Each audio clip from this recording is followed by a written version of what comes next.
The games have started. I think there's a delay. So the games always seem to start um, 15 minutes after the actual start time. The actual start time is 1, but the game seems to start after the start time. And of course, that is anti-cheating measure that is good. As always, let me start off by saying thank you guys so much for the support. I really do love what you've been doing, and it's really motivating me. I've been thinking so many wonderful plans with my brother on how we can carry this channel out. So if you are here and you're enjoying what we are doing and you subscribe, keep checking in. We have some amazing things planned, and we hope you'll be with us for the long haul. Okay, so now let's start. It's so early, like I don't usually start with so little moves on the board, but we have d4, d6, Passport is playing black, d4, knight to f6, and then we have knight d3. Okay, so the pieces, if he plays e4, e5 here, we have the Philidor, but from the previous games we've seen, especially with him and Mod, they normally go c6 before knight e7. Oh, yeah. Again, I've tried to explain why c6. I think it's first of all just to stop the knight from coming in, to prepare from any maneuver of the bishop to this square, and possibly to even start a queenside assault if black chooses. You can still play this if you want. Maybe it's not so optimal now. You can also try with like f4, which we've seen multiple times. You can also just simply go knight to f3, develop your bishop here or here, and there are some tricky lines where your opponent does play b3 with bishop to b2. So far I've not seen any opponent try that, and here we have f4. So f4, you can, after knight b7, instantly go this way, and we get the same Philidor's position, but most people try and play around it. So we might still see this, and then g6, or we might see g6 here, but that's the line I've been seeing them play. So we might see g6 here, which allows like f5,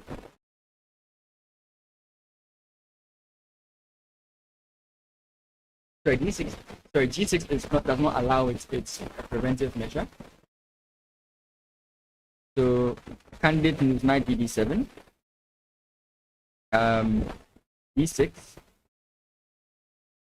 I think those are the only two we want to go for. Bishop here may not be right. Your opponent can just develop his knight and maybe there's nothing for you. We are playing against kid played. e4 c5, Sicilian. Knight f3 d6, okay. d4, he takes bishop to d5. Knight to d7, and then knight takes d4. Most of these lines are always meant with like d6. If the knight jumps in here, those are the lines that I'm most used to seeing. And the Sicilian is very interesting because, for example, in this variation that we are seeing, it's like, what space does black have? But then, for me, even thinking about what to play as, black, Sicilian seems to be the best, I think. It gives you the most chances and all these type of things. But with how this game seems to be going so far, this move is not so easy to play. But maybe you're going to develop your bishop to play the e7 square. Knight here, or first I think you go e6, then knight here. Maybe g6. Then we'll get a dragon type Sicilian in this position. All this is fun.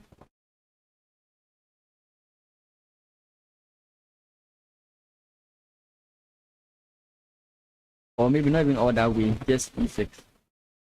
I'm used to seeing these e5 approaches. You can argue that it's a backward form, but not for long.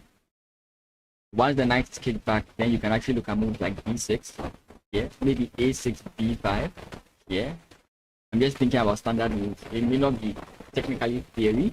I'm just thinking about things that you could try in the position. And yeah, we are still looking at the openings. I think it's another Sicilian. e4, c5. Bernard is playing black. Wait, Aquana is playing white here. It's playing white here. Knight c6. Nope. e4, c5. Knight f3, d6. Okay, same line. Here we see the a6. Difference between this one and the other one. In the other game, in a 100 game, this is what we see. But in this game, this is what we see. e6. I like this structure. It reminds me of the hedgehog as always. Yeah, I mean, there are so many things. Just one slight move changes the whole approach to the opening. So I kind of do enjoy it.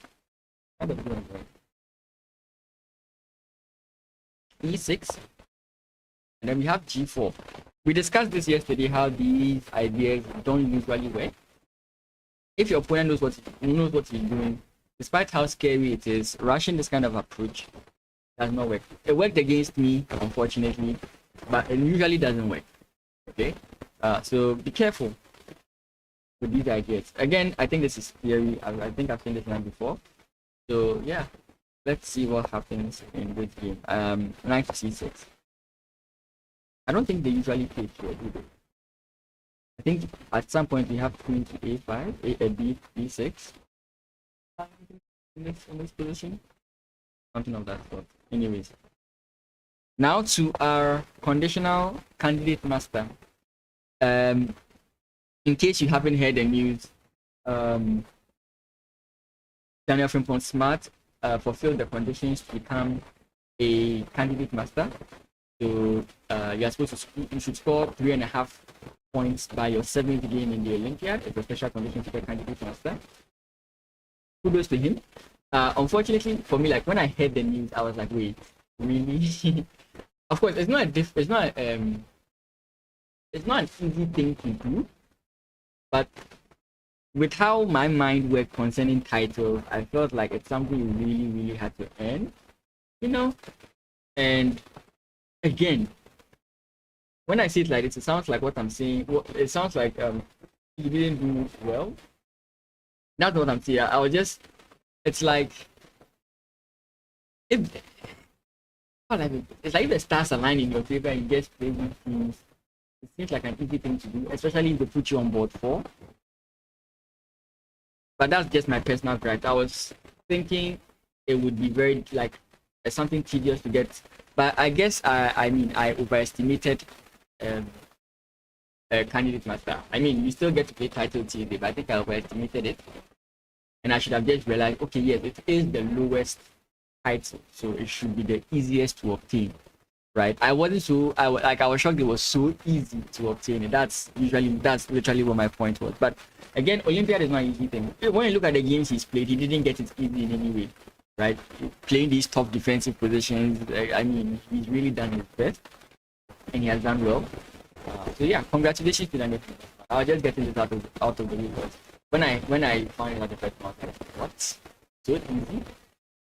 Like in my mind, but I know for a fact it's not easy. I mean, some of these games I'm analyzing, when I look at them, I always ask myself, if I was the one on the board, would I have played like this? And majority of the time, I would have lost the games they won simply because I didn't have the understanding. So yeah, it's not an easy task, right? Anyway, personal biology out of the way. We are done with the main section. We are looking at the junior section now. Starting with Hepzibah, playing against 1700, I think it's going to be d4, d5, e3. c6, we have this is sort of like a it isn't sort of like a what you call it, Carlsbad structure, but it isn't. At least not yet. Okay, maybe we could call it like this, but not yet. Knight f3, e6, bishop to e2, f5. Especially when you're okay, I've said this enough. f5, we have like a stonewall position for black. Castles, knight f6, knight bd2, bishop to d6, bishop to d3, b3, castles, bishop to b2, knight bd7, and you have to be very careful here. Funny enough, the move I'm calculating here is knight to g5, and my reason for knight to g5, she did a different move. My reason for knight to g5 is that if your opponent tries to defend it, now you get this move, and if they do come in this way, you can jump back, and now you have adequate defense of the b5 square. I'm trying to figure out if there's sort of like some other move that would really mess black up by playing this, because I don't see a really good move for the knight. When you open this up and the same process, just so you can hold this e5 square. But I've mentioned how in this structure you always want to try and prevent e5 if you can, though e5 is not so strong because your opponent has already played f5. So c4 is one of the ways. So if I'm getting her plan right by going c4, with how the position was going, c4 may not be necessary, but she's trying to soften up the structure here and possibly maybe open things up and then attack on the queen side whilst her opponent focuses on the king side. I think that's what's going on in this game.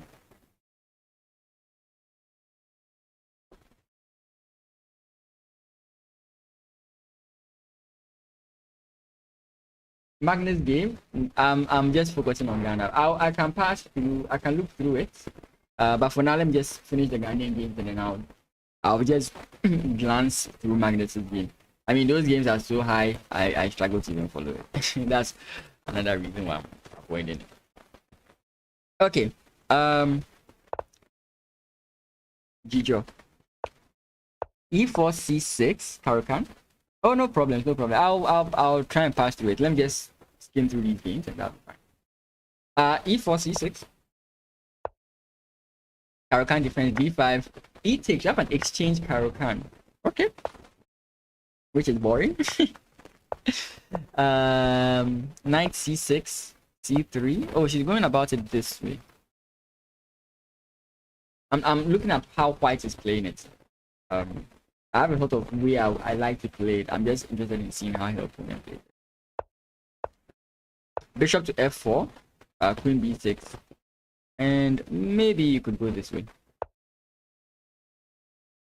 Either queen here or queen here. You might want to play either.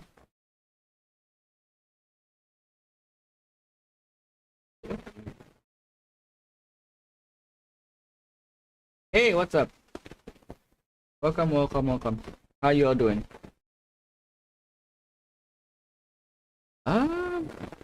You're the only one watching? Really? Then thank you for being the only one watching. That's cool. It's always good to have someone watching. Anyway, so queen b6 and a4 a5, I think. Nah, a4 a5 doesn't work here.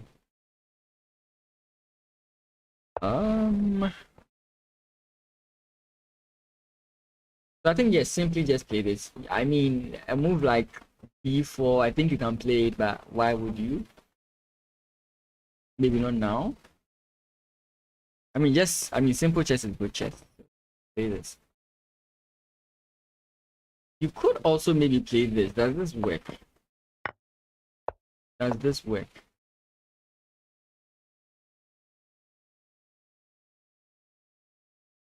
It's a possibility, yeah. Do that.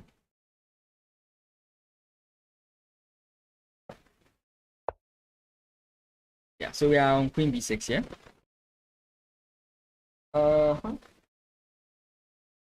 Wow, this game has really gone far. Toby, d4, d5, bishop f4, nice. e6, e3, bishop d6. Okay, she trades queen d6, knight f3, knight bd7. This is not looking good for white, actually. The move order seems wrong. Again, it's fine, but then you're allowing your opponent to gain too much of the initiative, right? Here, again, you know how you could play this.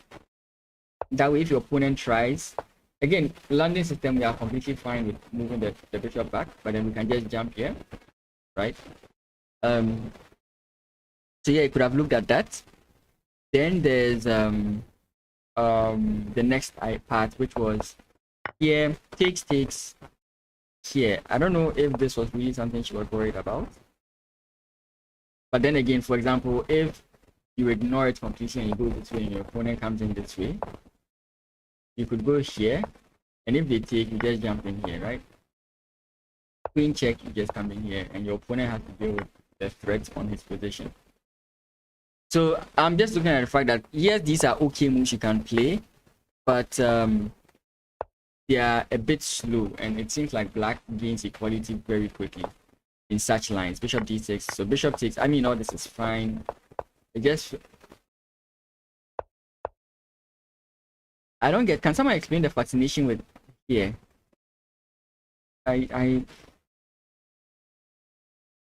c5.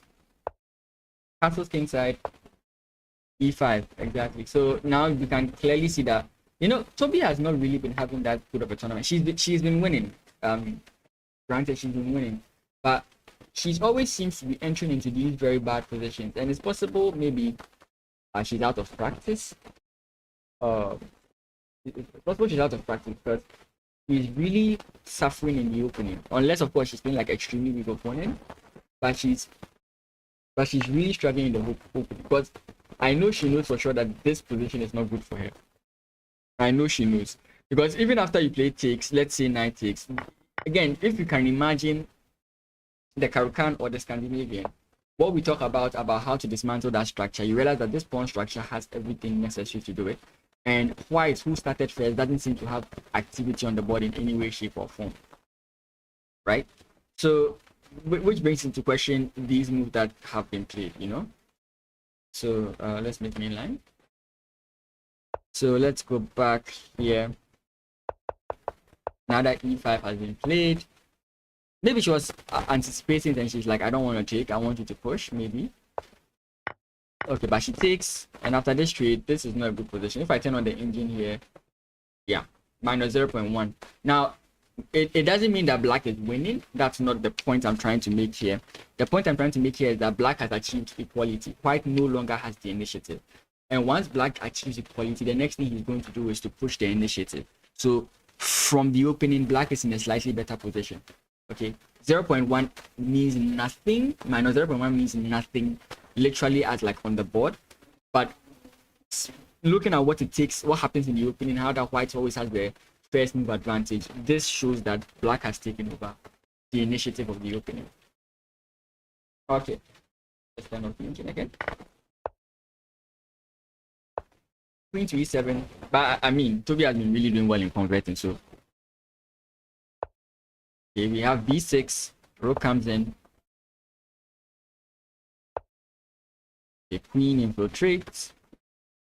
And this is the position. I don't know how black is actually going to play this. Are we going to go rook ad8 and then rook fe8, and then in some position go d4, opening up the floodgates? These are possible ideas that we could go for in this position at black. Whereas for white, I'm actually finding difficulties to find a move. A strange yet interesting move that black can play is this, and you've seen this throughout this tournament, locking up the light squares and making this guy look a bit useless. Problem is, in this position, your opponent has this move with this, which could cause problems, but maybe not, right? It could pose problems, but maybe not. I'm really worried for Toby. I know Toby, and she's a very sharp, aggressive player. So when I see her come out to the opening behind, I always get worried. You know, she's really out of.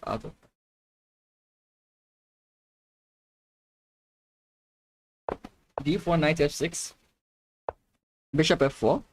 Oh, my opponent is playing the London system. Very nice. Very nice. The move order might be a little bit convoluted, but that's completely fine.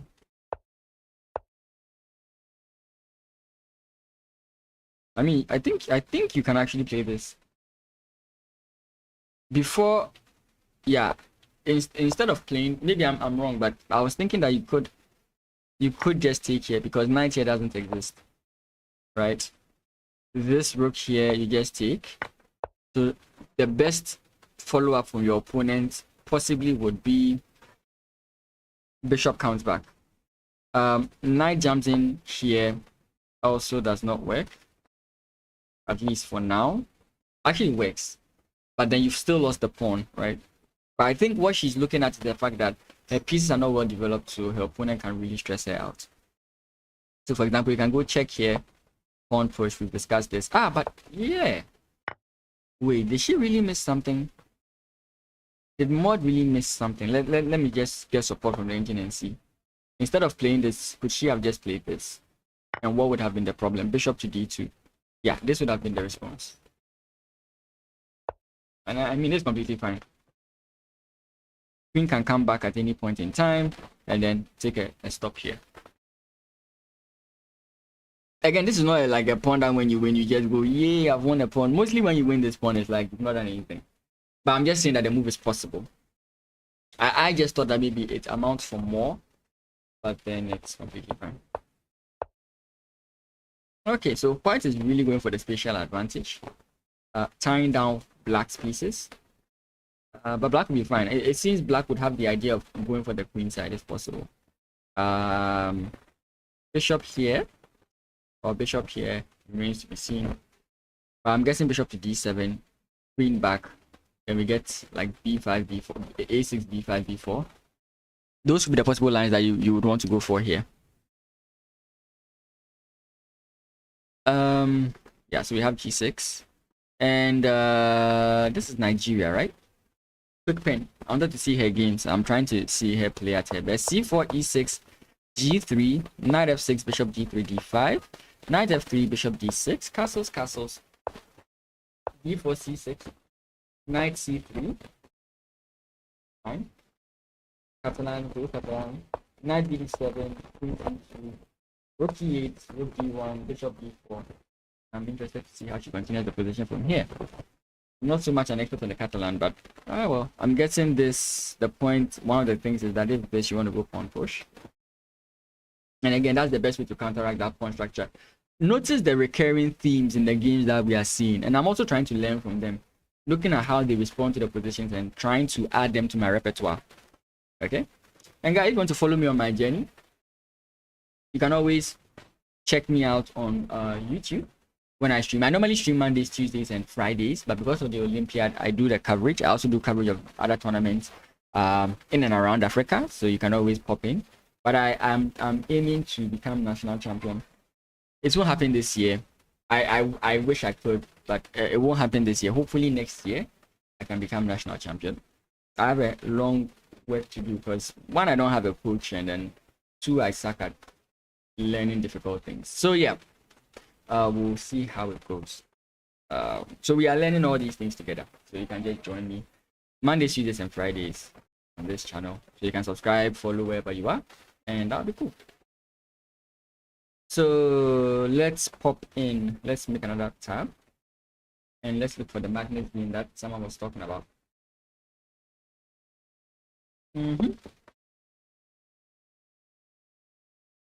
After I'll just cancel it because I think he'll be on open one, right? Though they are not best, they are still doing quite well. Okay. I went to Romania. Oh, he's playing Le Comlier. Wait, that's Vietnam. Hold on. And we have the same Catalan. I mean, maybe I should start learning the Catalan because it seems like everybody's playing it. At a point in time, was like Magnus's main weapon. And this A6 again, yeah, I've been trying to figure out why this is good, and I mean, it seems to be working.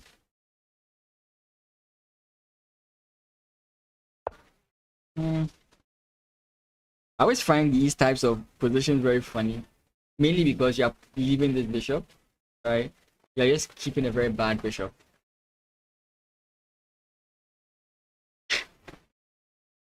We'll see how he converts this position.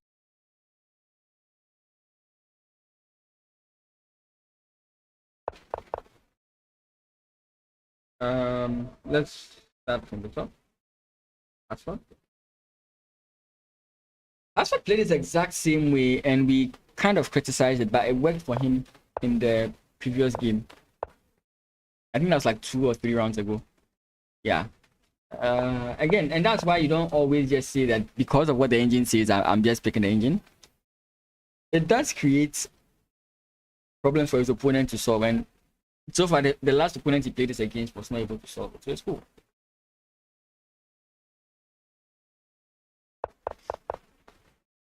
Knight b4. Same idea, bishop went back. I don't remember what was different. Did he go like h6, king h7? Or did he go e4 in that position?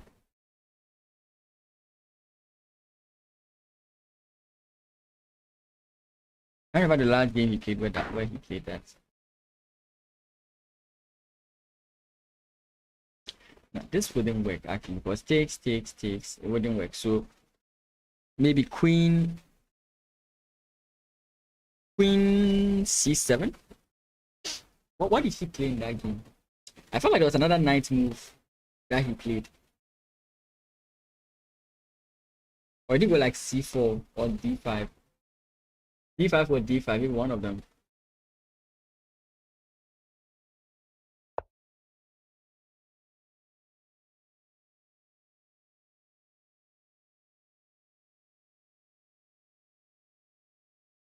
Give me a second, I'll be right back. I'm not going to change the screen, I'll just be right back.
Back. Sorry about that. I had to do live stuff.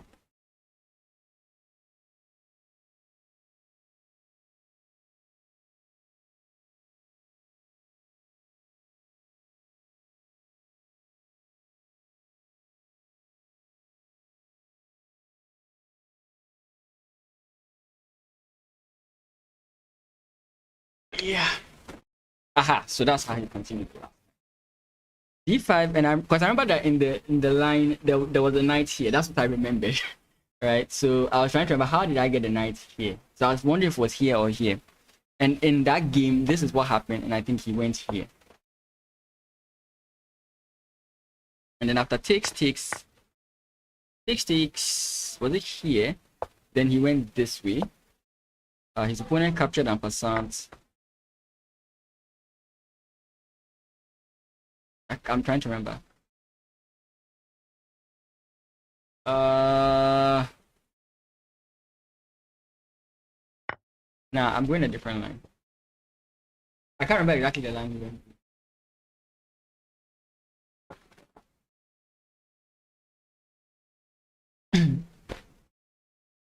Or are we going this way? Try and step here.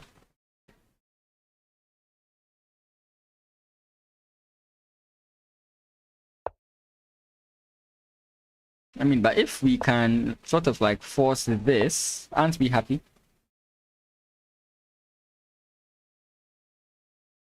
You are not worried, right? So you save the queen.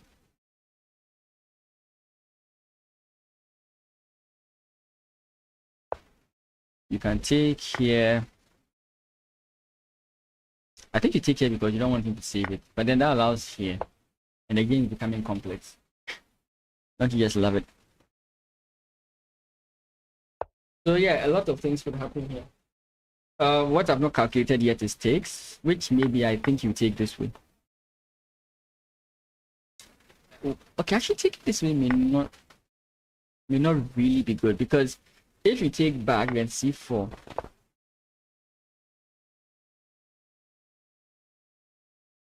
And then I can't vouch for how good this one is. So maybe if takes here. If takes, sorry, here we just get 9 takes. Then here something. I mean, any of these things could happen here.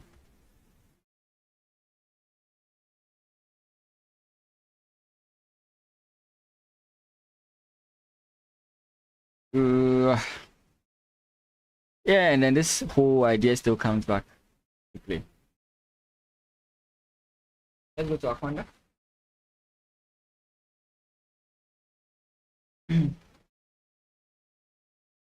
Okay, so we get knight c3, bishop comes in. So he plays e6 and not e5. Bishop to e7, castles, bishop to b3.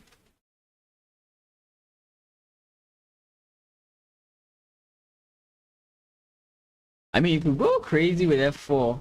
I think that's the Grand Prix. Maybe not this exact same position, but maybe you could go for that Grand Prix idea. My point being, if you can go this way and force your opponent to trade, you can get a very nice knight on this square. That's kind of like what I'm looking at.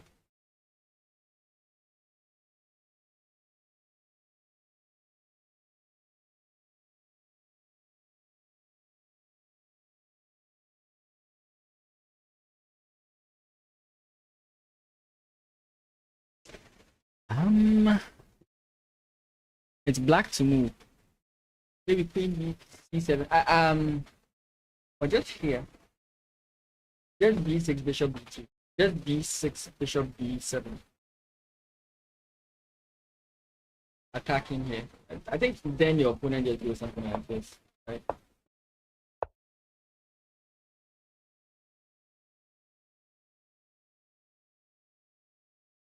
But again, this move just runs into place, so it's not so much a move you can make right now. I'm trying to get the bishop free, but it doesn't seem to work, which is why I was kind of like advocating for this move. Because then after the knight, let's say, goes back, you have something like this. In which case your bishop now comes out free.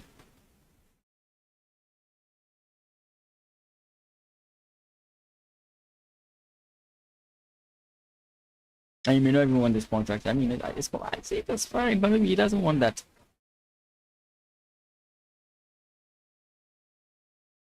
Maybe he doesn't want that.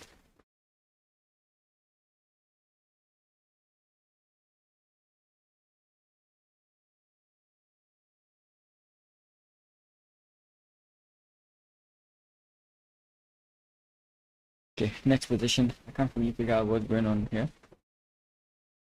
Yeah, so this is why these are the common moves I see in the Sicilian, which is why it's like I keep referencing them here, because that's normally what I see. But bringing the queen here just runs into problems. This is why I'm thinking maybe it's here, with the same idea of like here. So yeah,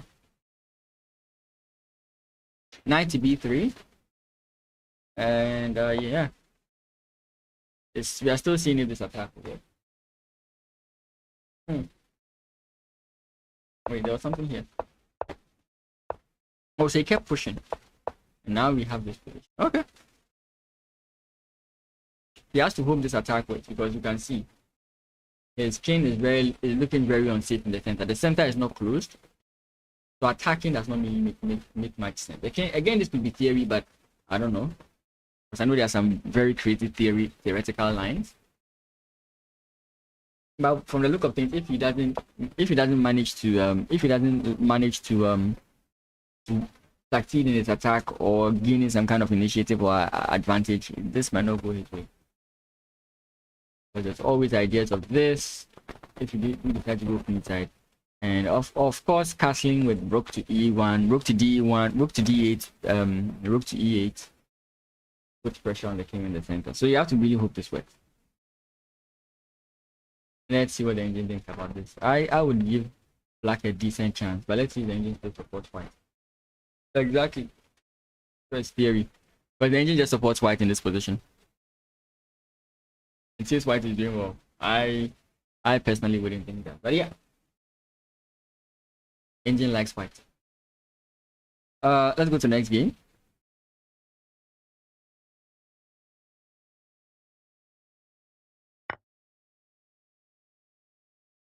Huh. Interesting. Why? What is wrong with this move? I drop a pawn. Very simple.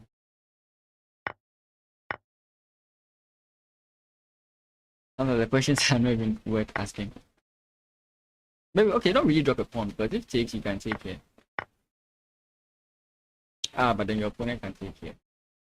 No, but then he loses his rook, so yeah, that doesn't make any sense.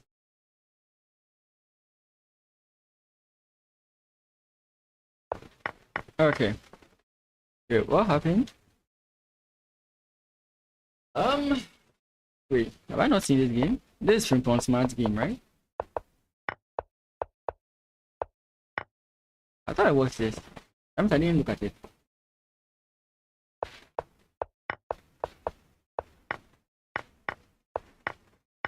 Wait, what? He's been really eager to go into the end game this tournament. I think I have to start doing that as well. Just training for the end game. Because already we're in a sort of end game. Not really an end game, but sort of an end game.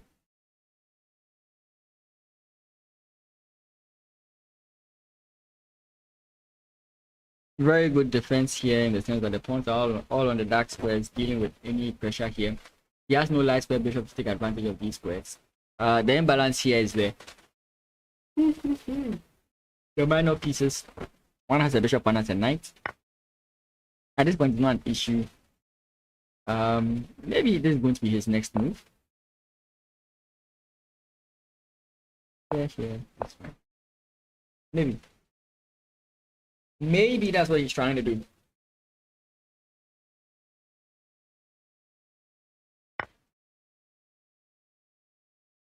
Maybe that's what he's trying to do. But the Bernard game yesterday was interesting because I was there saying this is a draw, this is a draw, this is a draw. And then Bernard just comes in and wins. And it's like, yeah, draw that. It's so funny how some of these games do sometimes. And I really want to play against, like, I really want to play some of these games. Like, I like the landing system. I love the landing system, right? But the positions that come out of it are very simple, you know? Again, I can't handle some tactical types of positions, which is why I like simple chess. But sometimes I just like how exciting some of the games. But this game is looking very boringish and it's simple. But yeah, that's my take.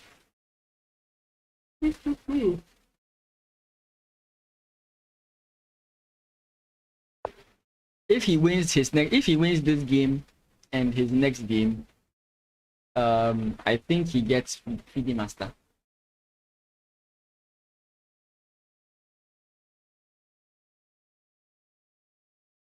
Back to the female section, we look at mod. Queen, nope, sorry.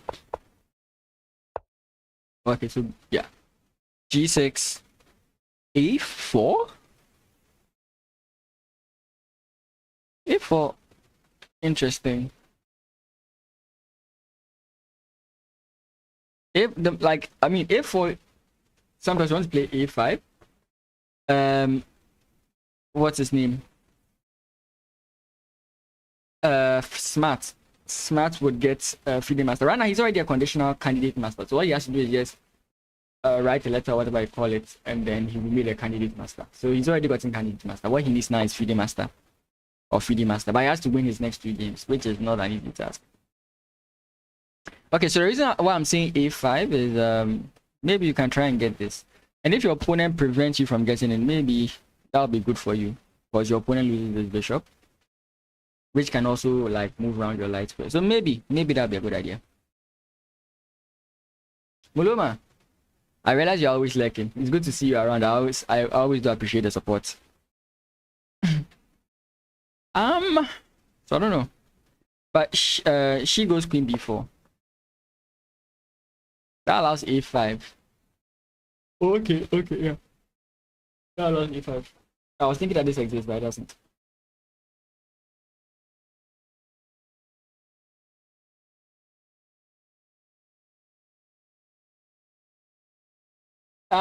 Actually it's 2000. The rating is 2000. If it's through, I think the normal way, you have to get 2000 rating. But for the Olympiad, because it's by assumption, the best from every niche. Actually, it's not as by assumption. That's actually the case. The reason I use the word assumption is because when you use the word best, you expect a certain level, but you realize that some countries barely have a decent chess team. That's why I use the word assumption. But yes, it's basically the best teams from all over the world coming together to play chess at the biggest sort of chess tournament ever. So it's assumed that everybody there is extremely strong, the best of the best. So if you're able to win 3.5 out of 7 of the games you play, not 7 of the rounds, right?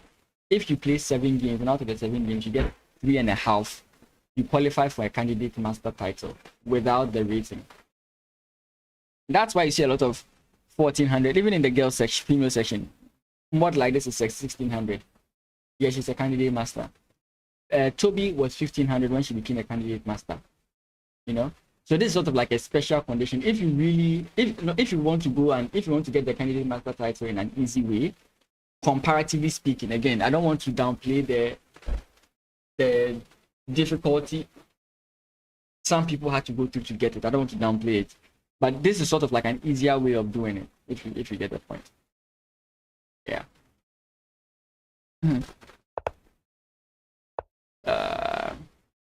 And interesting, I learned all this yesterday. I didn't know it until yesterday. Because I was like you, I was thinking the same thing. Don't you have to be up a certain rating first? Right? Like Hans Niemann, what's Hans Niemann? I don't know if it was Hans Niemann or it was what was this guy's name? Abhimanyu Mishra. One of them got the rating, but he hadn't gotten the norm or something like that. Or he had gotten the norm, but he hadn't gotten the rating. So until he got the rating, he couldn't call himself a grandmaster. I don't know if it was Abhimanyu Mishra or if it was Hans Niemann. It was one of the two of them. So that's what I was thinking as well, but unfortunately that's what the way the cookie crumbles. That is unfortunately not how the cookie crumbles. Let's continue to Toby's game. Her opponent is, I don't think, playing this well. Okay, yes, you played the question. You play this move, the queen moves, but then so what have you achieved? Not really anything. The best you are doing is that you are lucky. You are disconnecting your rooks. I'm trying to figure out like where would you want to bring your bishop for which you had to go this whole route, this route. So yeah, this game is still even. I don't think white is playing the best. Or maybe there's some hidden agenda to this move. I don't see it.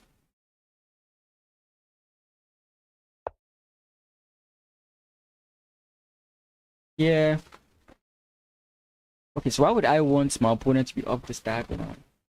Technique. That's the first option. She's preventing the knight from coming in. But if I do this and you develop your knight, your queen is under pressure. A6 and I can just rest my queen. Yeah, right? A6 and I can just rest my queen here.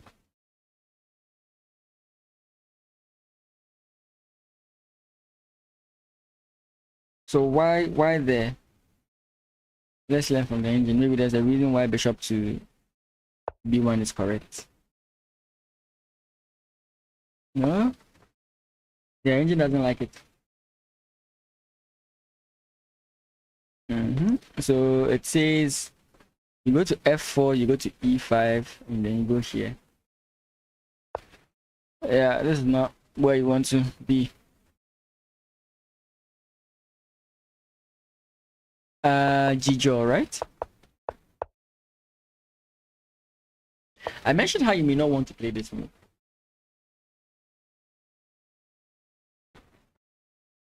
Can we force it? Pawn push takes. It's not working. Unfortunately, it's not working. Unfortunately, it's not working.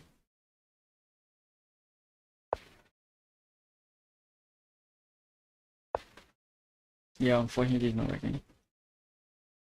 Okay, but let's just play, let's say, this move. And let's say our opponent plays here. Is it okay? Still not okay. I want it to work, that's why. I really want it to work. Anyway, B4. I mean, simple chess. Bishop to G4. Bishop to G6. If you don't want your bishop to be active, you just simply go like bishop to E6. I mean, these are all things you can do in this position. I just really want the sacrifice here to work. Unfortunately, it doesn't. So yeah, bishop to G4, I think is the most likely move to come out. Along with like E6 and then bishop to E7, castles kingside, and then maybe you can think about getting some dislodging these pawns somehow. Maybe A4, A5 at some point. I mean, these are all things you can try and do in this position. I think that's completely fine. Let's look back at the star girl Hepzibah. Okay, our position is opening up. Where did we stop? Okay, she played C4. Her opponent played A6. Rook to C1.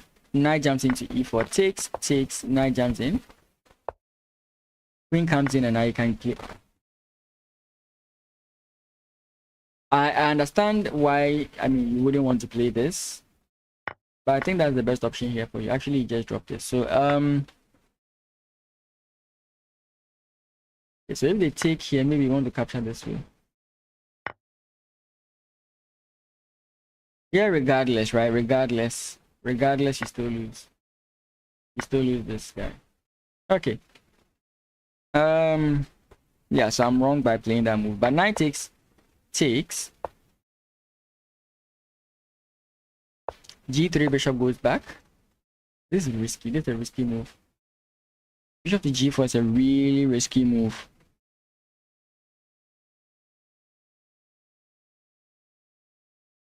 Best, like, I would think about here is maybe like rook here and then try and maneuver the bishop here so that your opponent doesn't really strike you on the light squares. Because right now I think his plan is going to be maybe doubling and then attacking here, because once this pawn goes, he can take here. So at some point, rook to c2 to hold the position.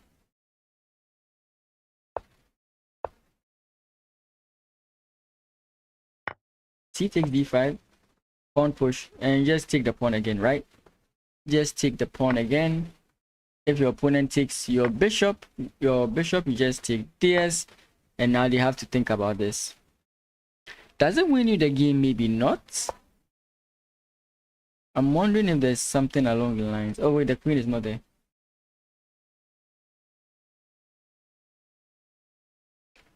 So queen to c2, targeting this. Your opponent doesn't have the freedom to just go this way.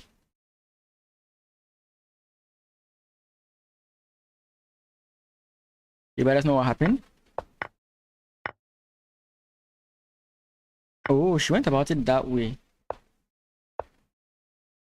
Okay. That's nice. That's nice, Hepzibah. That's nice.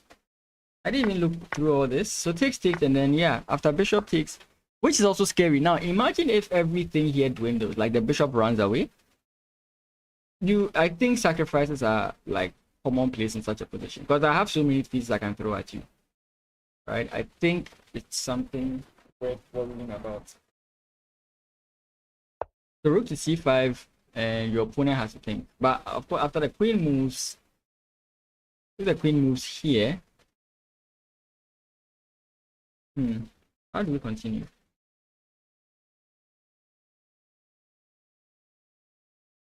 You can't continue the attack this way. So let's go this way. Then we can save our bishop. There's something else we can do.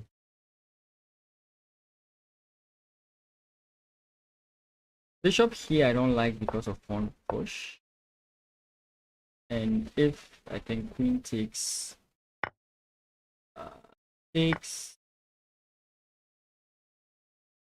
and if I don't see it.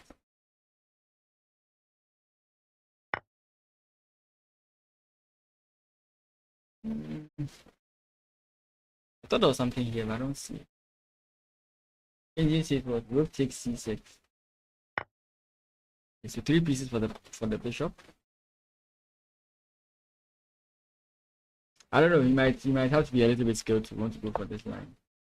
But no, that was not the issue. The issue was how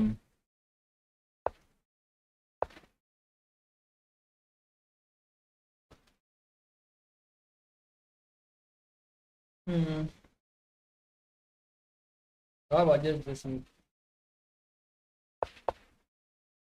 Yeah, e5 exactly. Can we just sacrifice the rook? No. Actually, we have something very interesting here. Does it work? We can take here. If our opponent takes, then we can just take the bishop. So, oh, we have to take this one first. Rook takes pawn push, right? Rook d1. All interesting. All interesting. e5, the best move is bishop to e2. I don't think she sees that. Okay, actually it's possible. It's possible to see that. Possible to see that. The reason why it's possible to see that is because the pawn breaks the connection between, breaks the rook's defense of your bishop. So you have to bring it back. But what you'll be scared of after bringing it back is that your opponent is going to play this move. Okay, first of all, the rook is there, so we shouldn't really be thinking about this move. But yeah, it's something you should think about. You should really think about the fact that if your bishop goes back, at some point your opponent could attempt something like this. I think it's one of the things you should be aware of.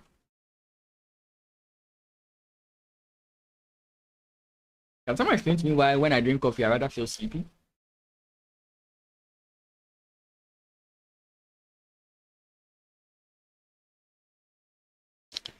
I mean, that's the only good move. Bishop e2 is the only good move. And she plays it. I was right. You put 2 and 2 together, it makes sense. It makes sense, unless you want to be adventurous. Yeah, bishop to e2 makes sense. When you put 2 and 2 together, it makes sense. And now you're threatening to take and push forward. Your opponent can take it, they take it, will be very happy because this game ends. And yeah. Oh, okay. Another thing I didn't notice is that, yeah, now the bishop does better on this square. So yeah, if you really do put 2 and 2 together, everything begins to make sense.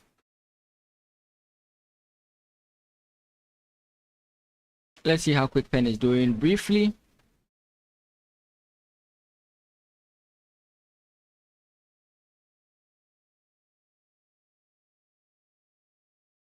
Okay.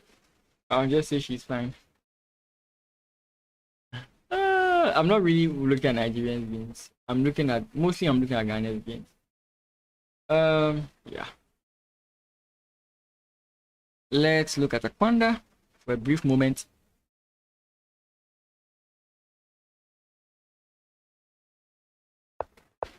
Okay, after bishop goes back, the knight jumps forward. H3, queen to c7, queen to e2, and then we have b5. I really do believe at some point f4 is going to be played. I really do believe at some point f4 is going to be played. a3, bishop to d7, rook ad1. So it seems black's whole idea is on the queen side. So we'll see Benko type ideas with the rooks coming in here and then breaking through on the queen side. Maybe.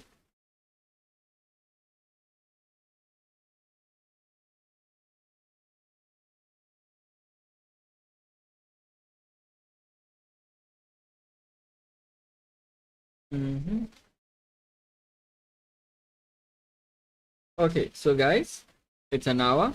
Let me take a short quick break. When we come back, we will continue the rest of the coverage of round 8. See you soon.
we're back. Okay.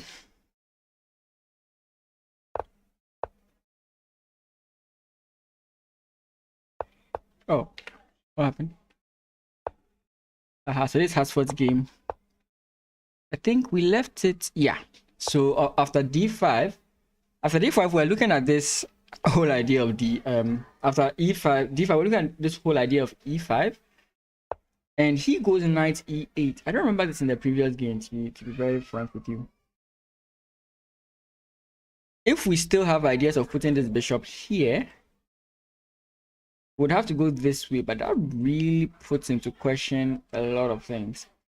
You have to think about a3, which I think runs into this. Okay, knight e8, and then you go back, which is why sometimes I'm not really for this whole idea, because this was how you got here and this is how you are going back. Granted, if there's any merit to what you did, is that you made your opponent's bishop not so active,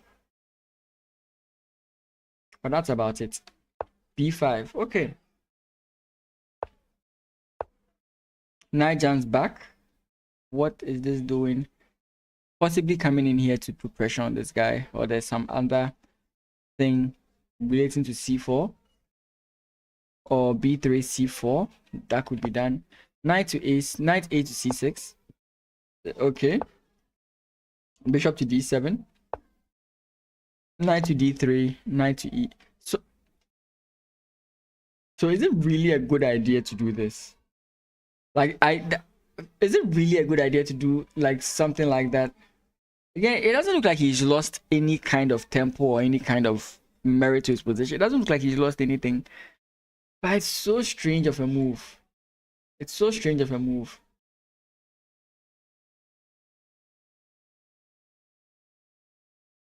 And with this move, oh, okay, we can't go this way. So many questions I have here. Because, like, if this, what do? You go back again? Okay, maybe this is not a good move, but pawn takes. Then you jump in with your knights. Will this be good for white? Let's just see. No, it's not. Okay. I mean, sometimes it's so annoying what is okay in chess. Wait, it's not okay. White is actually having a good position here. When did he stop having a decent position? After knight f e8, I'm sure. e5, knight was supposed to go to e4. He should have played here. But what I was talking about this position was after knight takes, d takes, and knights. Okay, knight g5, yeah, which is what I spoke about. I spoke about f5. He captures en passant. You take, knight takes, and then the move is what? Still f5. That's what I couldn't figure out. And then bishop c4 check. You're completely fine with that. Knight goes in here. Sorry, no. You just block, right? Knight d5. Nope, knight d5 is not the best move. Again, this doesn't look nice. So I really wonder, like, how viable is this move? Let's research it a bit.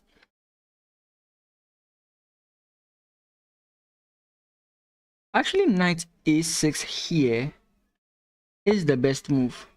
And I think it all comes from this whole c6 idea. I think it all comes with this whole c6, because when I played this position, this was not what you normally expect to see, right?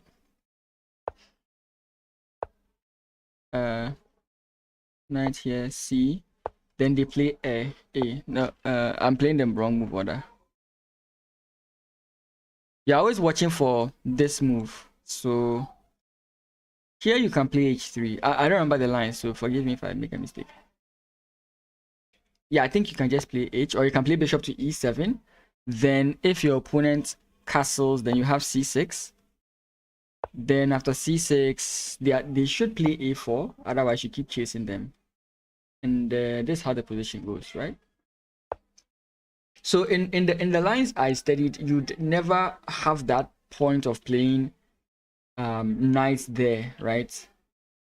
So I think this is a prep, and he's fully aware of what's going on in this position. Though, yeah, sometimes I would argue that the advantage is not easily seen, but here it looks very obvious. The only problem I have with the position, or I think the only things that I think are working out for him here, is the fact that this bishop is locked out temporarily. Of course, we mentioned that f5 is going to be played, and then there's bishop to d3. If the bishop is here, there's still something. But now, I mean, h4, h5. I've mentioned how in the London system you like this. I don't know. This just doesn't seem like something that you want as black. And we have f5 like we were talking about.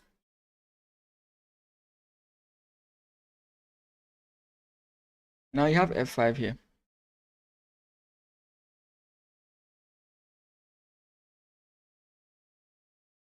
You can take. I mean, it's not like it is like hanging. And I think the move is like here.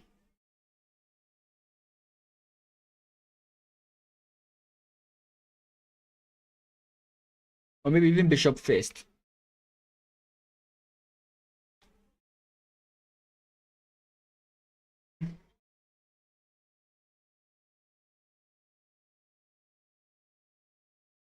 Do we even at some point have, for example, like knight here? Again, targeting these light squares on your opponent's side of the board. But Hasford is playing it confidently, so maybe he's aware, or he's made a slight error and he doesn't really know how to combat the structure from here. But this is just scary.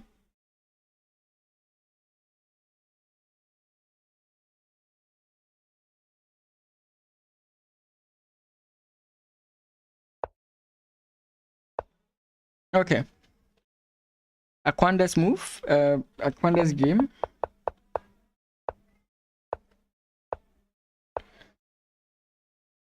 Okay, we are still in the mobilizing phase.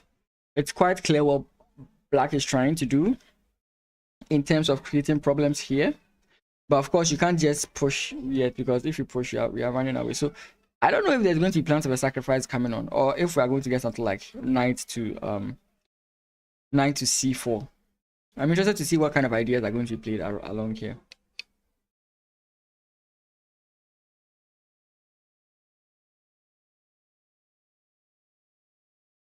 If you play f4 now, you're just helping your opponent play what he wants to play, I think. Which is this move. Now we have back because we want to preserve this.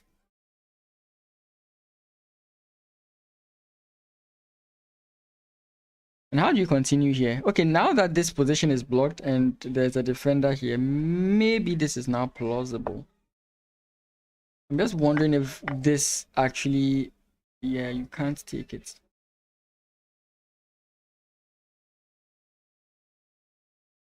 Yeah, but then when you get this, what does it amount to? Because let's make a random move like this, and then here. Does it really amount to anything?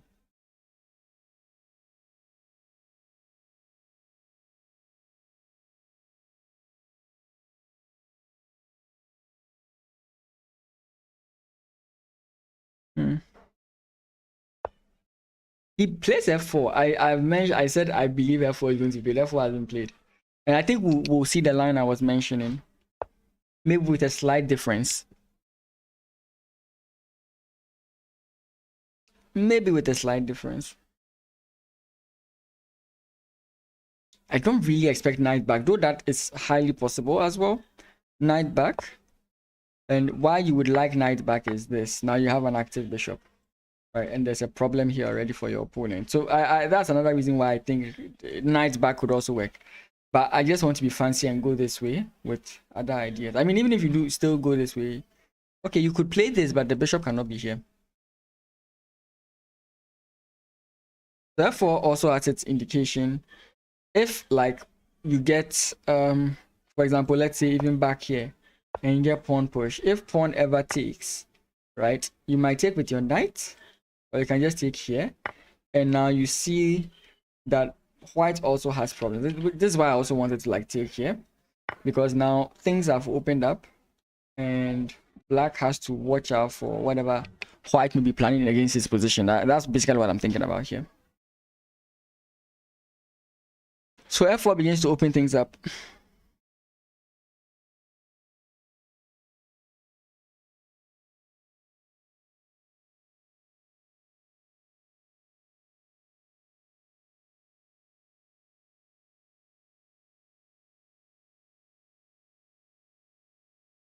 Okay, next game.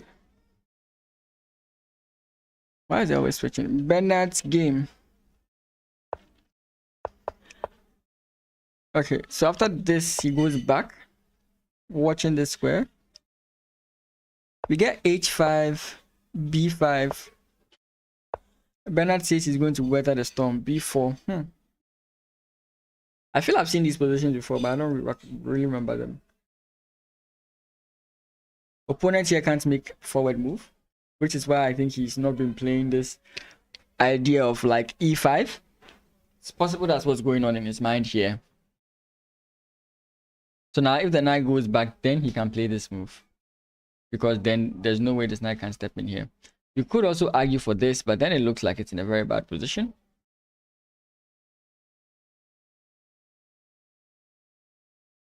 So far so good. Despite everything we are seeing, I personally, whenever the opponent plays uber aggressive, I always support the side that is not aggressing, because I always feel like the attack is going to stop at some point. And once the attack stops, the defensive side wins. Or at least there's a draw.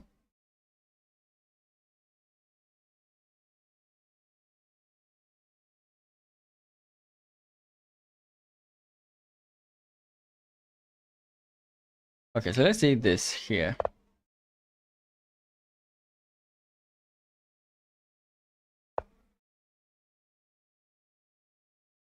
Do we get this?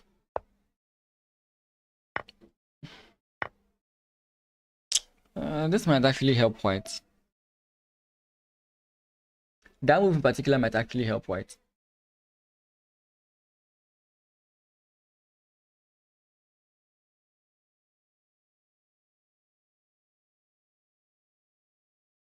Or maybe let's say knight back, pawn push to cover these squares. Bishop back, and then we go a4. a5, sorry.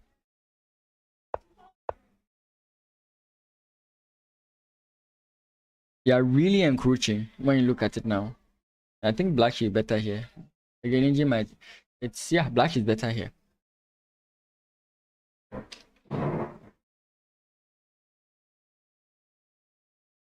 So you have to be very careful how you continue here if you are playing as white.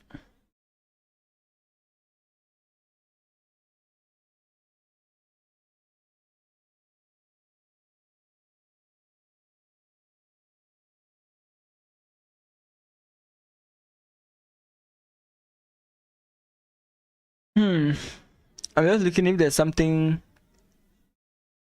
the opponent can play against this move that can cause significant problems. Again, I don't think this works.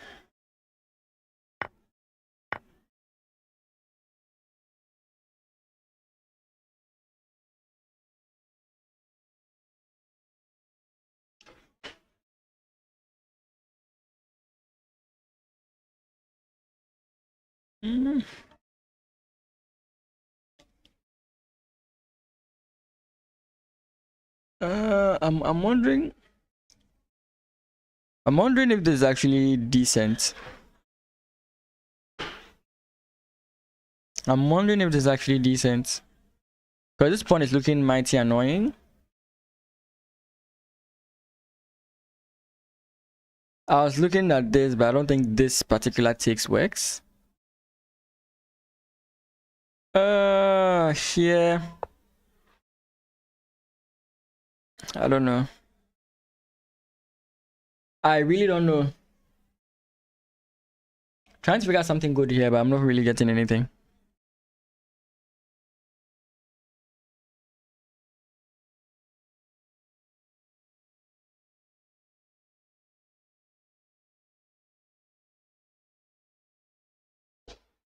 Hmm.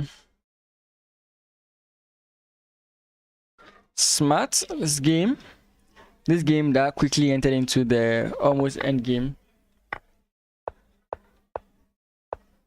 Wait, Bishop went back first. I was thinking that he would initiate this. Anyway, Queen comes in. I don't think you should be worried about it. Infiltration. He's missing the point. Rook takes h5. He's trying to play aggressive in a position that doesn't require aggression, I guess.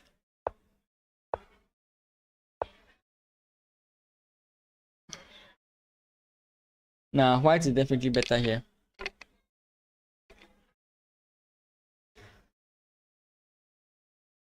Yeah, if takes, there's nothing. Unless, of course, you are going to play this and then bring your rook queen here. But then we all know what happens there. Right? So, for example, I think we can just simply play this move. And the point of this move is that if your opponent tries,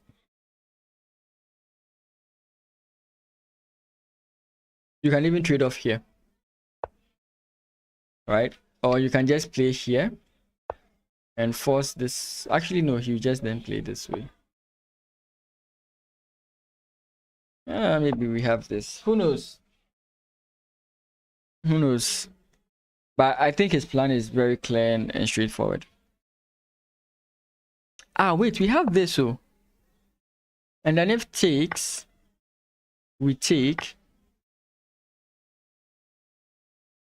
If pawn push, again, this is the idea we are looking at. Now we have here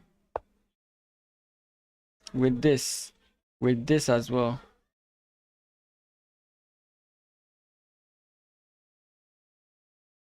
How would you defend this?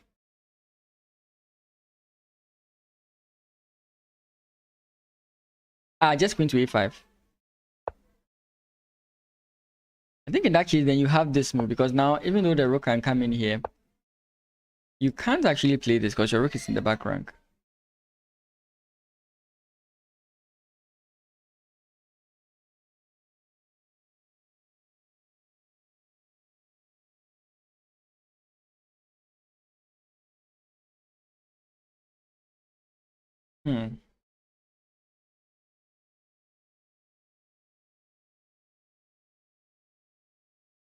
Actually,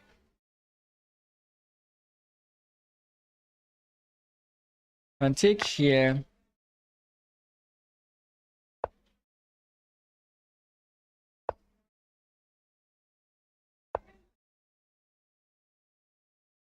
Ooh, this is getting out of hand. This is getting out of hand.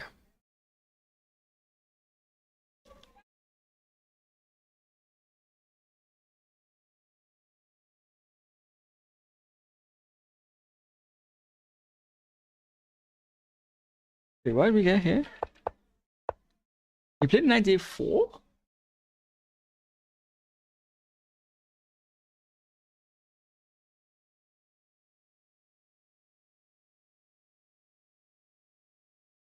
Knight a4? I don't get it. All I see is that you create this possibility for your opponent.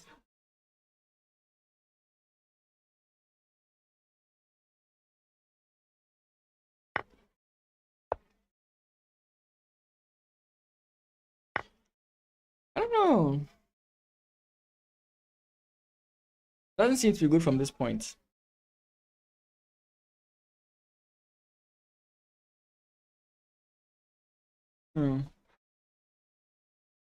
Back to the ladies. Okay.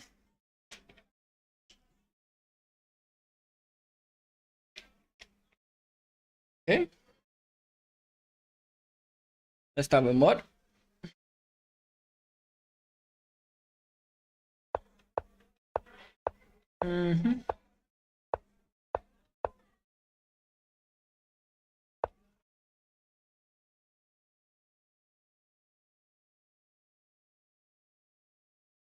Okay, not much has happened.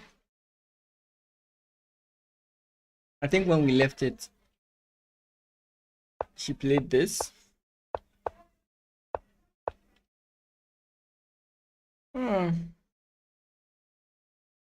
Still fine, I guess. Silly game. Yeah, we said the opponent wasn't playing accurately, so that might result in Toby's win. So we just had about 3 moves.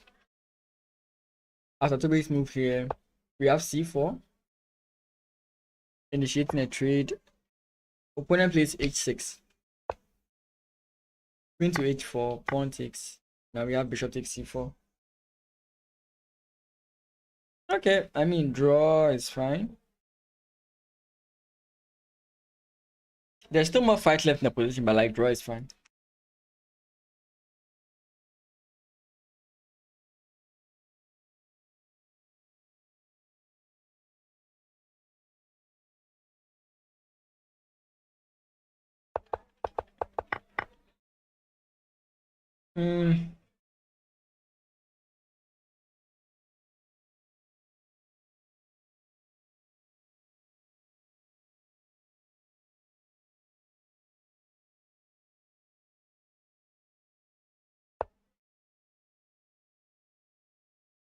Find a way to try and infiltrate, but not easy to know what white should do. Maybe white is going to play h3 at some point.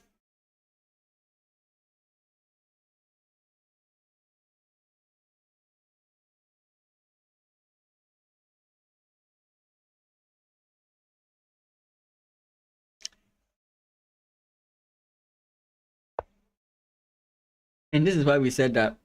Then what was the point of coming in here, right? Basically now we have like queen to h3 with this idea in mind. Ah, the knight is there. Is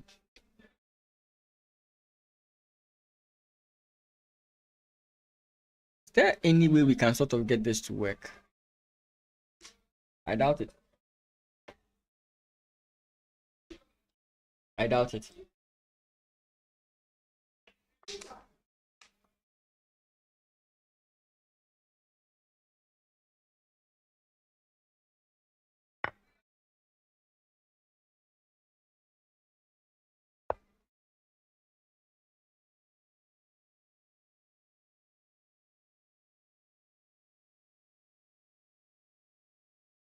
Back to Jijo.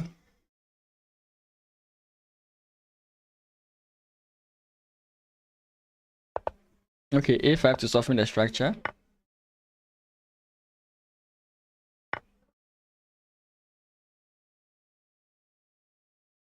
What am I missing? Because I don't see it.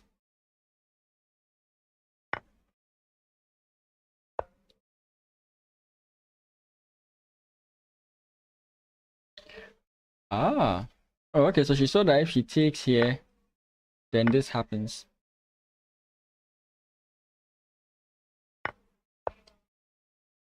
But what she didn't see was bishop comes back, and I'm sure that's why she has spent so much time. And there are certain things when I see, I'm so happy. I'm happy to see her thinking.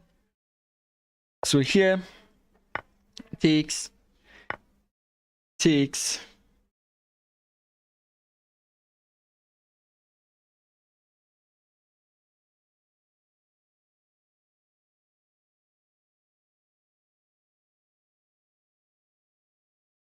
Yeah.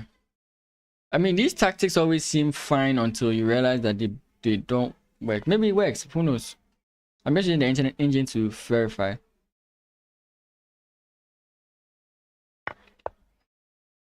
Yeah, so the move is e5, like I'm saying. And after c takes, you have to play bishop check first. And I think the point is if your opponent blocks this way, then your original plan works. So here your opponent should play knight to d2, in which case you can now play this, and your opponent's bishop goes somewhere. I mean, it's still bad. So yeah, one move threats. I mean, just because the tactic is fancy doesn't mean you should play it. So we are learning.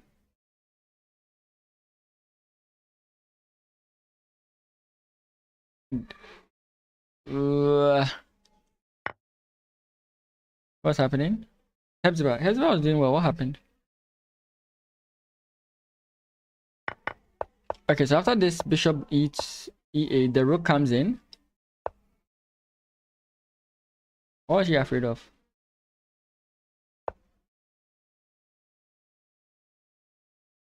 At this point, she's not going to play certain moves. Yeah. I want to find out what she was afraid of. Because if you take here, let's say, what was she afraid of? Rook takes. Like, I'm trying to figure out what was she scared of here that she had to play this.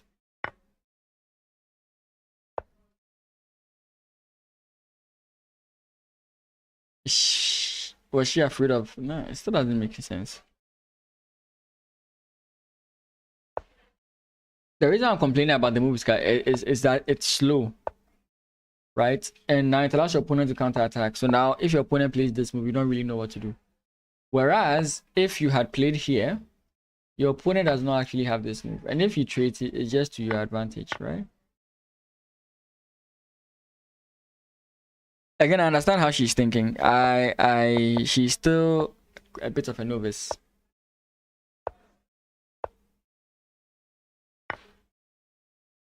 No, you could play this. I think this is also fine. I mean, if your aim is to survive, this helps you survive. It says E takes D4. I mean, we are still fine with that, right?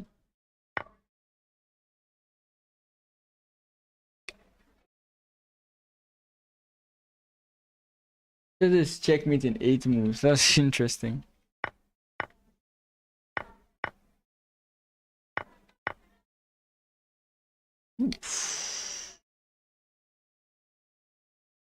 Yeah, this is over. I can't see the mate, but this is just clearly over.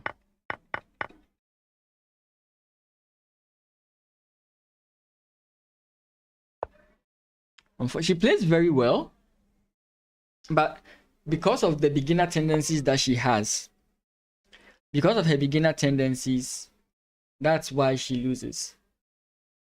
Because the beginner doesn't really see certain kinds of sacrifices. So her beginner tendencies make it difficult for her to win positions. If she can break from that linear thinking that beginners have, and again, it's a good thing to have. It's a good principle to build upon, right? Don't trade unequally, like trade equally. What do you call it? Avoid hanging pieces, like those kind of things that we teach you. But then as you keep improving in chess, you begin to know when and where to ignore such rules. And that's where she's getting to. So once she gets to that position, I think she'll start doing extremely well. Right now, she still has the beginner tendencies in her head. I think there's a queen check, yeah.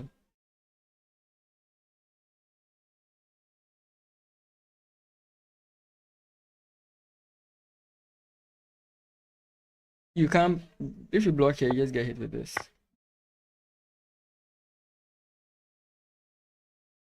And if you come here, you're getting hit with this. And if you come here, you're getting mated.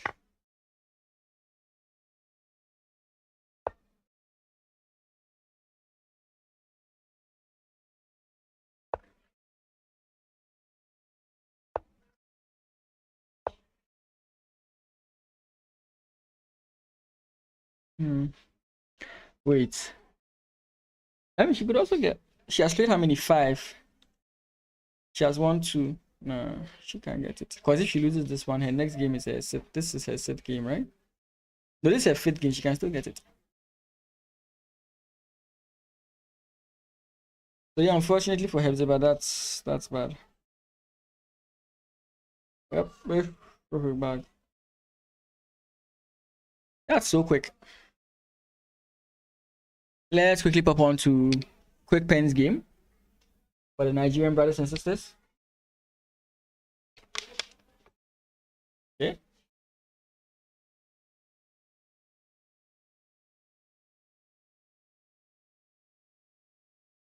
It seems the idea is to go for the queen side, so we are going to expect moves like this. Though I don't think you can completely eliminate any idea from the king side as well. Your opponent can always switch up, it seems like. But I think the idea is plain and simple, and she seems to have a slight edge, in my opinion, against her opponent, because the activity of her pieces is far more compared to her opponent, especially with this bad bishop, the Catalan bishop.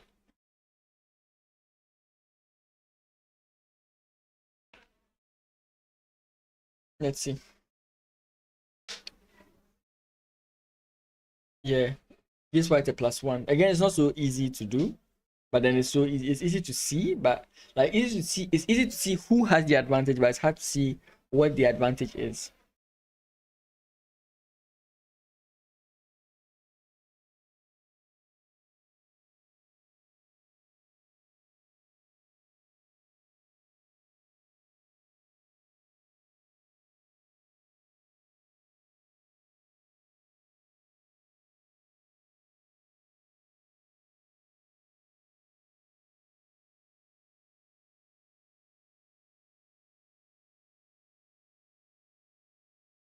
Let's see the Magnus game.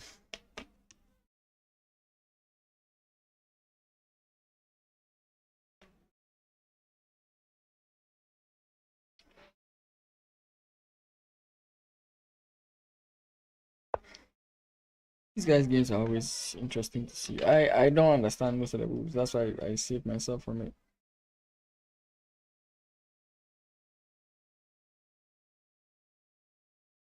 I prefer to not stress myself.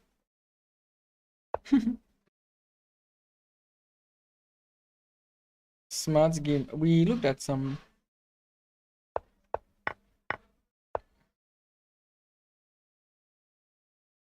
Sacrifice? He blocks his own bishop in. Now you've literally allowed this move.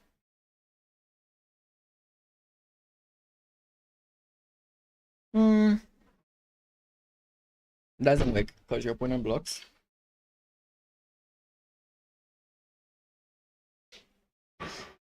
So maybe now we go this way. Wait, we can't do that. That's too willy-nilly.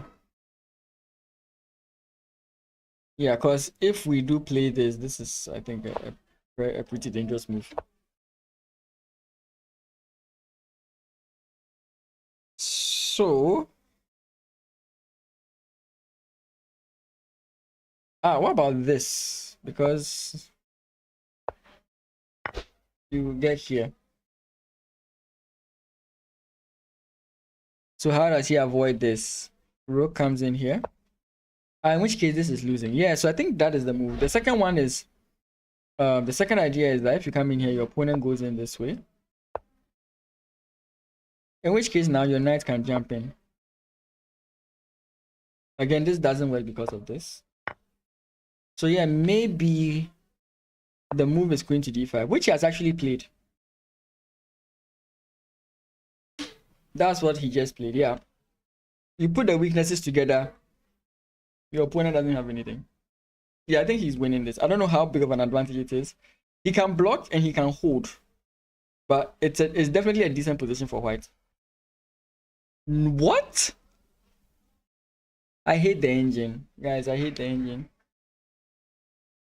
Is this really a big deal?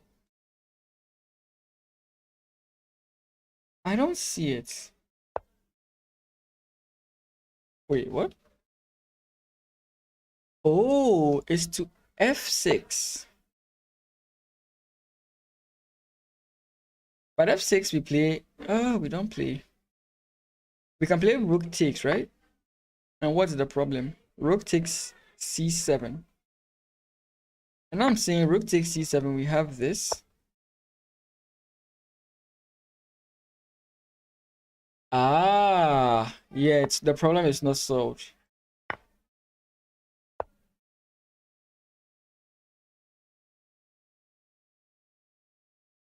The job is not finished. Yeah, true.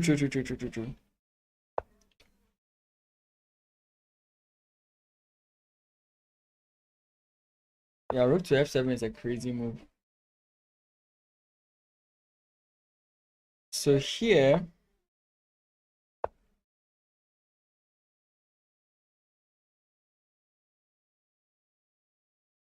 So maybe takes here. Still a problem. Like, it's so annoying.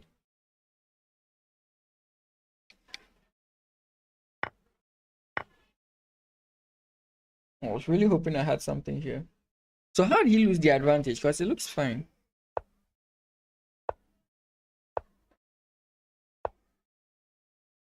This move is the losing move. You are supposed to play rook to d1. And that suddenly begins to make sense. Rook to d1 if your opponent comes in here.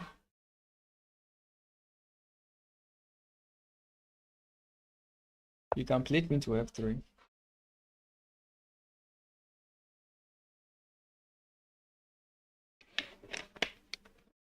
And if your opponent plays rook to f6, I think you can then draw the position, right?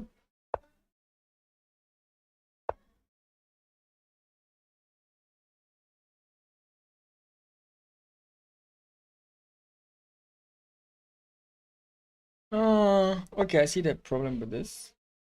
But then I can just take, so that's fine. Because I was seeing that the issue with this is the whole point that if you come in here. Oh yeah, bishop takes.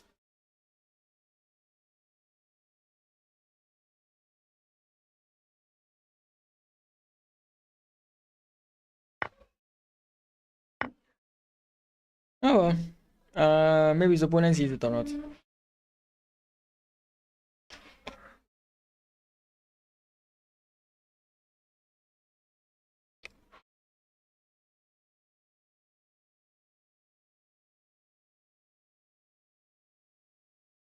Okay. Yeah, I was thinking that he was winning, but I was wrong. Oh, he didn't play a5. And his opponent did not go where we were expecting. He instead went all the way back to b1.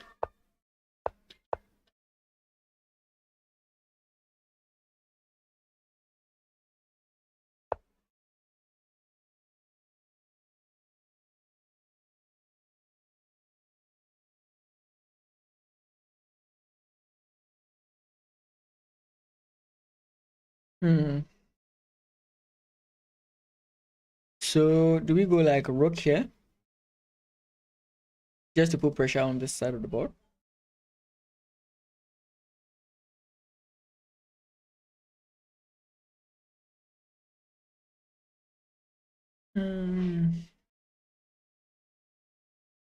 What do we do?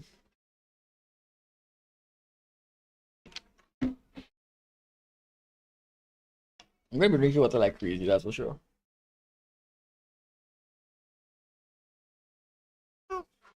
What to see what looks fine.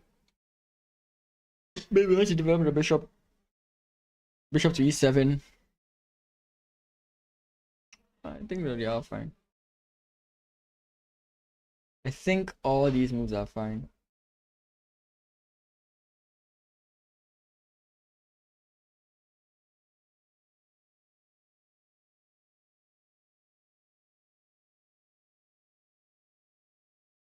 I'm just checking my mom. Okay.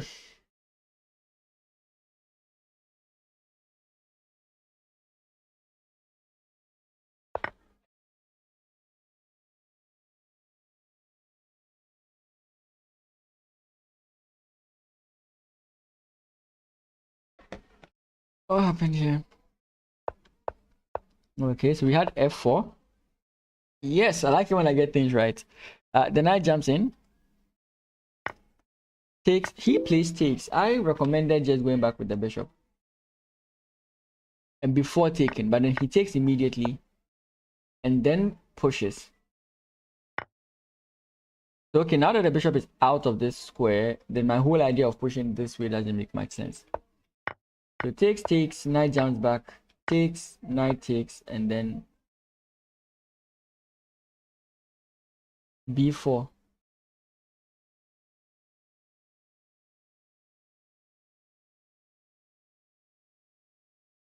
b4.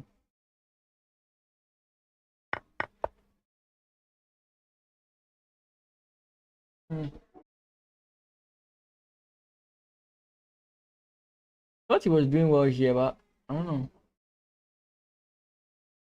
Because when you avoid the queen trade,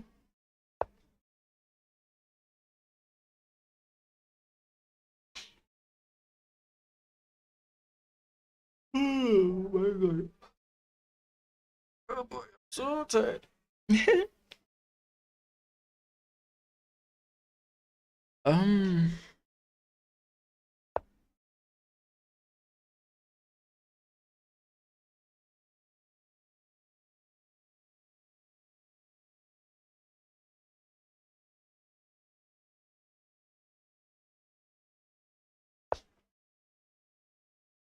I don't know.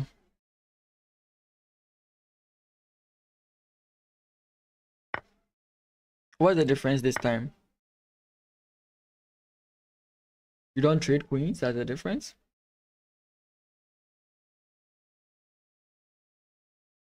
Rook to d3. Maybe. Future plans? Could be. Could definitely be.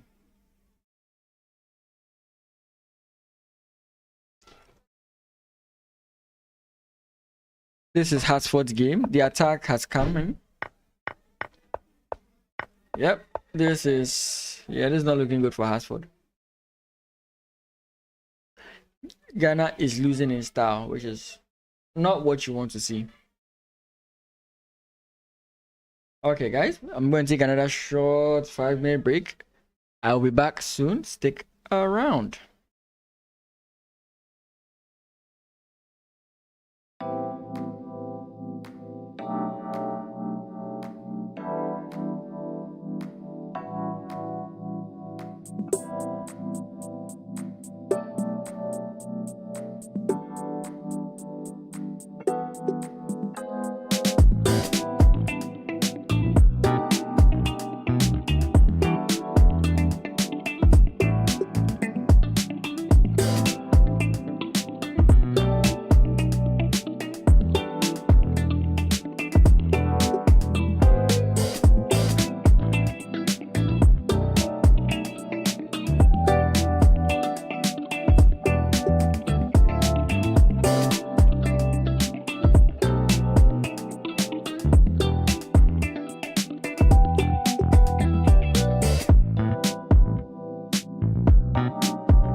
I'm back. Yes, Jason Bassell. Oh wait, the question was FIDE master, and I went on a rant about candidate master. Yeah, FIDE master is FIDE master is that. Give me a second. Give me a second. Yeah.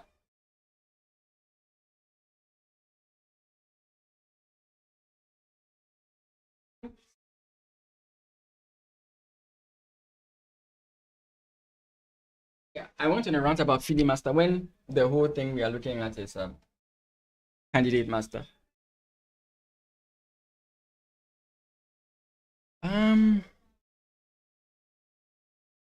So yes, it's 2300. But again, there are special conditions, I guess. And that's one of them. So for FIDE master, I think it's 5 out of 9 or something. 5.5 out of 9 or something of that sort. Let me hide this so you guys don't see it. It's just toast. It's just toast.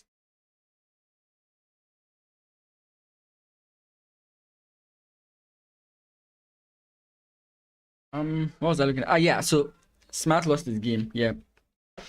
I was also deceived. I also thought he had something, but he didn't. Wait, what? Something happened here. So this was a blunder. I also made this mistake.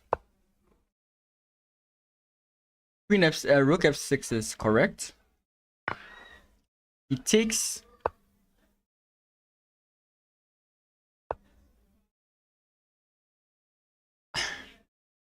How did he miss this? It seems he completely blanked out on his opponent's checkmating idea.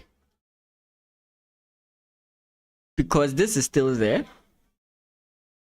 So the move is this. And now you don't have time to play this. So at a point, he could have won. But he took this. And maybe he was thinking that, oh, I can come in here and then I can just play something like this. But forgetting this exists.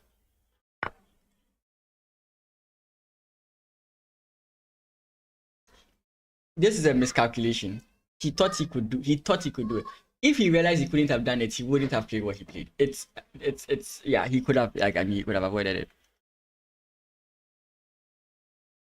Okay. Hatsford is under an attack, which is unfortunately succeeding. This is not. I mean, it's good for me because the games end quickly. Even Akwanda is losing. What?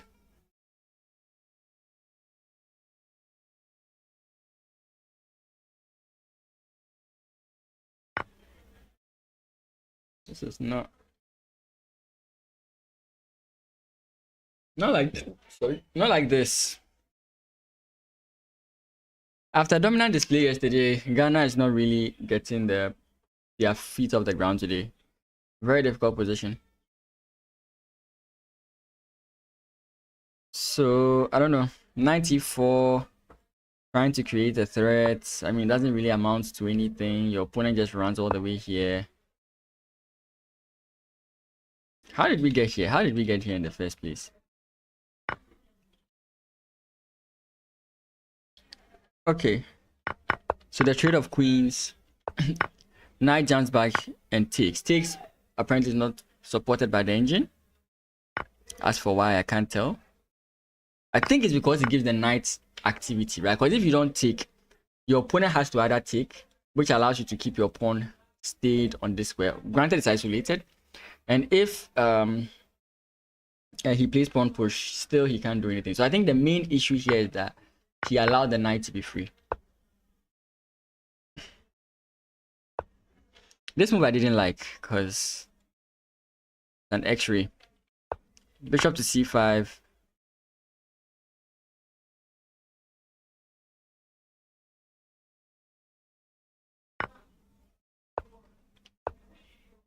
Wait, huh?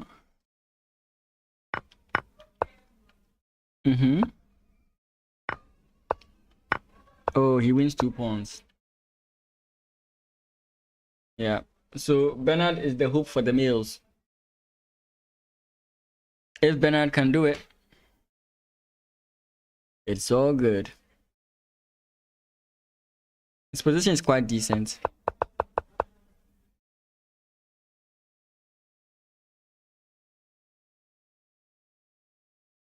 Back to the females.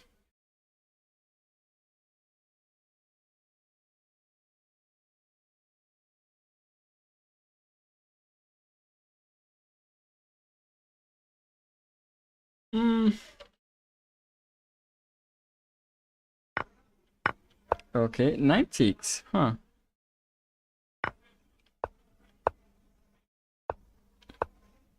Okay, she's allowing too much fire to come on here.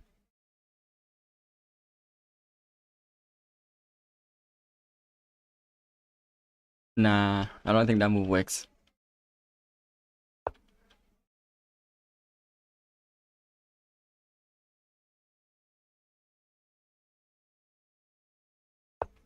Oh.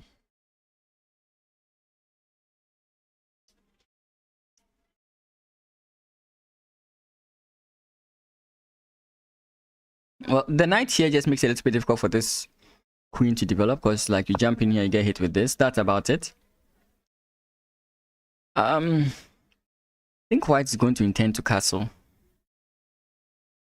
I was thinking about some funny idea of playing pawn push, knight jumps in here so that the queen can come in and then maybe go h4, h5, but it's too slow. And I think white breaks in the center before anything. Castles, I guess? No, it's white's move, so white is just going to castle. Toby, we mentioned queen to h3. That's not what happened. After this, here, bishop takes. Okay, black is gaining headway again. These pawns are getting too far advanced. If black so wishes, they can like put more pressure on this side of the board. Whereas white has a little bit of a difficulty defending the position.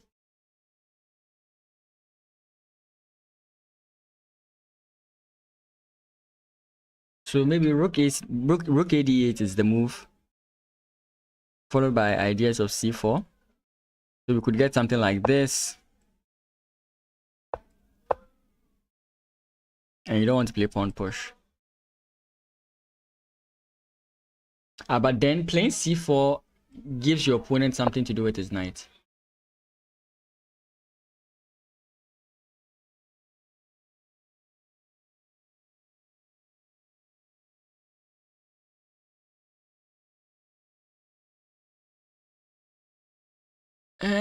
Here.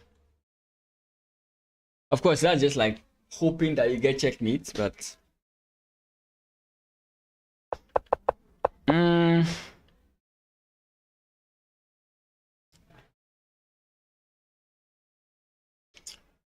Oh boy.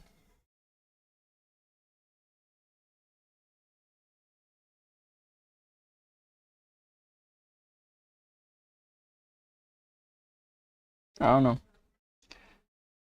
Oh boy.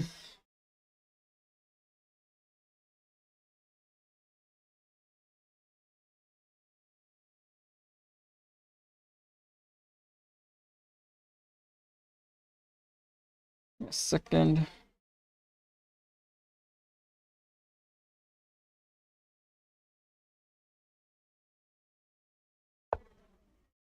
Okay.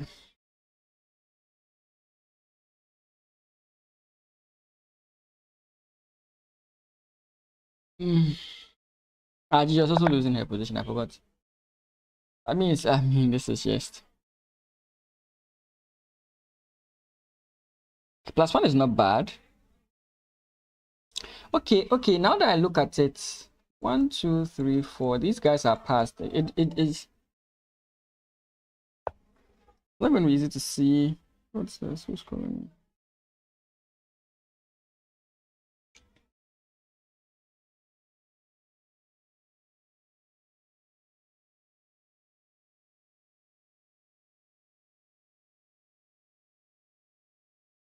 Oh no.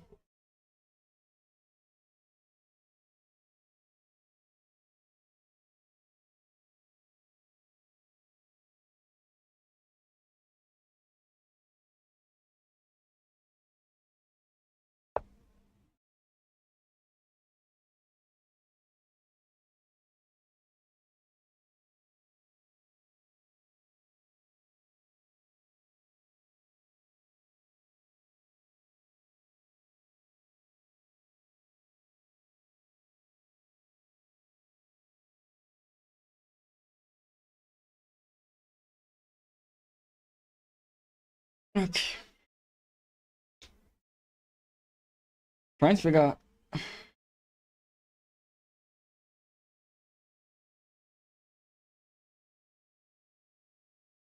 Trying to figure out any way that. Wait, do you look at mod's game? Yeah, mod was this position. Boy, so much is happening IRL. Give me a second. Let me just sort a few things out and I'll get back.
I was looking at her game during the break.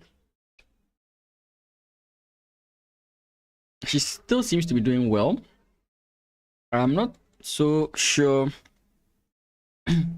about this whole idea. As in if it works. Actually it could. Maybe you can take and then here. To try and hold the position. I don't know if eventually you can come in this way. Maybe you can. Maybe instead of even rushing there, you trade off, you jump in this way. If your opponent wants to defend this way, I think that's not right. Then you can come in this way. And I think you've made significant weaknesses in your opponent's position.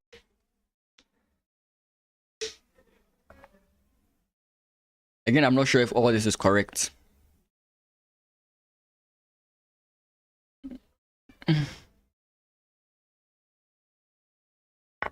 Oh, that's exactly what she just played.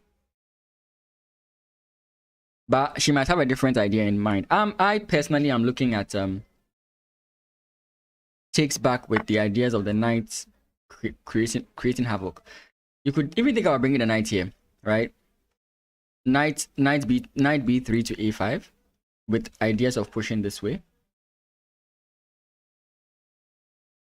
And you realize that this guy is really suffering. So you basically pick your poison. Either here or here. Unless, of course, there are completely different ideas I'm missing.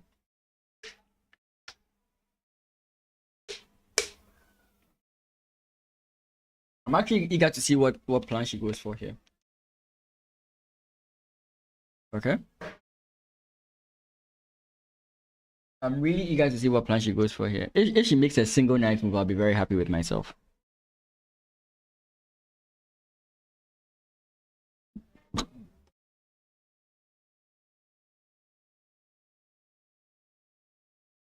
Give me a second.